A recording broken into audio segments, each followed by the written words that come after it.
చరిత్ర పుటల్లో ఎందరో మహానుభావులు, ఆ ఎందరో మహానుభావుల్లో కొందరు, ఆ కొందరిలో ఒక్కరు మన డాక్టర్ ఏపీజే అబ్దుల్ కలాం గారు. అబ్దుల్ కలాం గారి యొక్క పేరులో ఉన్న కలాం అనే పదం అరబిక్ మూలాన్ని కలిగి ఉంటుంది. అరబిక్ భాషలో కలాం అంటే మాటలు, సంభాషణ లేదా ప్రసంగం అని అర్థం. అరబిక్ భాషలో కలం అంటే పెన్ను అని అర్థం. కలాం అంటే పెన్ను ద్వారాగా వెలువడినటువంటి కొన్ని మాటలు లేదా వాక్యాలు అని. అంతేకాదు అబ్దుల్ కలాం గారు తన పేరుకు తగ్గట్లుగానే ఎన్నో అద్భుతమైనటువంటి లక్షణాలను తమలో ఇముడ్చుకున్నారు. పేరుకు తగ్గట్టే కలాం గారు ఉన్నారు అనే మాట నిజంగానే అద్భుతంగా సరిపోతుంది. ఎందుకంటే ఆయన పేరు అబ్దుల్ కలాం అంటే మాటల సేవకుడు లేదా జ్ఞానాన్ని పంచేవాడు అని అర్థం. ఆయన జీవితమంతా కూడా మాటలతో, బోధనలతో మరియు ప్రేరణతో నిండిపోయింది. కేవలం విద్యార్థులకే కాకుండా పెద్దలకు కూడా ఆయన మాటలు వెలుగుగా మారాయి. డ్రీమ్ డ్రీమ్ డ్రీమ్ అని ఆయన ఎప్పుడూ చెప్పేవారు. ఆయన ప్రసంగాలు దేశమంతా యువతలో ఉత్తేజాన్ని, ఆశని నింపాయి. అందుకే మనం గర్వంగా చెప్పగలం, కలాం గారు పేరుకు తగ్గట్లుగానే ఆ పేరు అర్థం వచ్చే విధంగానే జీవించారు అని. అంటే మాటలతో ప్రపంచాన్ని మార్చిన మన మిస్సైల్ మ్యాన్. ఇక అలాంటి అబ్దుల్ కలాం గారి గురించి ఈరోజు మనం కొన్ని వాస్తవాలని తెలుసుకుందాం.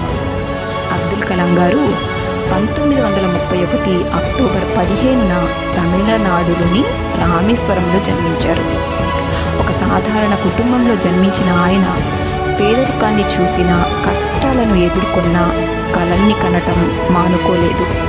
ఆ కలల్ని సాకారం చేసుకునేటువంటి ప్రయత్నాలని ఎప్పటికీ వదల్లేదు.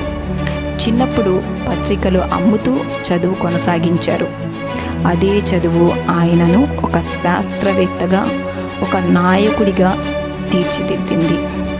ఇంజనీరింగ్ పూర్తి చేసిన తర్వాత ఆయన భారత రక్షణ పరిశోధన సంస్థ DRDO మరియు అంతరిక్ష పరిశోధనా సంస్థ ఇస్రోలో పనిచేశారు. దేశానికి మొదటి స్వదేశీ ఉపగ్రహ వాహనాన్ని రూపొందించడంలో కీలక పాత్రను పోషించారు. అందుకే ఆయనను మనం ప్రేమగా మిసైల్ మ్యాన్ ఆఫ్ ఇండియా అని పిలుచుకుంటాం. 2002లో ఆయన భారతదేశ రాష్ట్రపతిగా నియమితులయ్యారు. కానీ ఆయన సాధారణ రాష్ట్రపతిలా కాదు, ప్రజల రాష్ట్రపతిలా రాణించారు. పాఠశాలలు, కళాశాలలు, పిల్లలు ఆయన యొక్క కళ. డ్రీమ్ బిగ్, వర్క్ హార్డ్ అనేది ఆయన నినాదం. ఆయన మాటలు ఇప్పటికీ ఎప్పటికీ యువతకు స్ఫూర్తిదాయకమే. ఆయన మాటలు నేటికి మన మనసులను తాకుతాయి. You have to dream before your dreams can come true. అంటే మన కలలు నిజం కావాలంటే ముందుగా మనం కలలు కనాలి. ఆయన ఈ మాటలు ఎప్పుడూ చెబుతూ ఉండేవారు.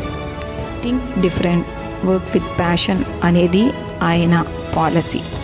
2015లో షిల్లాంగ్లో ప్రసంగిస్తూ ఆయన ఈ లోకం విడిచారు. కానీ ఆయన ఆలోచనలు, ఆయన ప్రేరణ మనలో ప్రతి ఒక్కరిలోనూ నేటికి ఉన్నాయి. అబ్దుల్ కలాం గారు మనకు నేర్పిన గొప్ప పాఠం ఏమిటంటే, పరిస్థితులు ఎంత కష్టమైనా మనం విశ్వాసం ఉంచితే అసాధ్యం అనేది ఉండదు. ఈ వీడియో మీ అందరికీ నచ్చింది అని భావిస్తున్నాను. అబ్దుల్ కలాం గారి ప్రేరణాత్మకమైన జీవితాన్ని మనలో దాచుకొని మన కలల దిశగా ముందుకు సాగుదాం. ఈ వీడియో మీకు నచ్చితే లైక్, షేర్ అండ్ సబ్స్క్రైబ్. తదుపరి వీడియోలో కలుద్దాం. జై భారత్.